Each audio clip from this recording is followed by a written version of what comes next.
அம்மன் வீட்டு கட்டுத்தறியும் கவி பாடும், அது தாய்மொழி தமிழையும் உயர்ந்து கூறும். ராமாயணத்துல கூறப்பட்டிருக்க விஷயங்கள் எல்லாம் உண்மைதான் அப்படிங்கிறதுக்கு ஆதாரமா போன பதிவுல நம்ம பார்த்தோம். அந்த பதிவோட தொடர்ச்சி தான் இந்த பதிவு.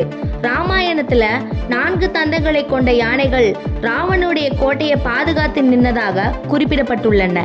தற்சமயம் 4 தந்தங்கள் கொண்ட யானைகள் இல்லாமல் இருந்தாலும் சில மில்லியன் ஆண்டுகளுக்கு முன்னாடி 4 தந்தங்கள் கொண்ட யானைகள் வாழ்ந்ததாக அறிவியல் ஆய்வுகள் சொல்லுகின்றன. போம்போதரஸ் என்ற இணையதளத்தில் தேடி பாருங்க, அது பத்தின தகவல் உங்களுக்கும் கிடைக்கும். அடுத்த ஆதாரமா, போர் நடந்த சமயத்துல லக்ஷ்மணன் மூர்ச்சியான போது அவரை காப்பாற்றுவதற்காக இமயமலையிலிருந்து மூலிகைகள் நிறைந்த சஞ்சீவி மலையை அனுமன் இலங்கைக்கு பெயர்த்தெடுத்துக்கிட்டு வந்ததாக ராமாயணத்துல சொல்லப்படுது.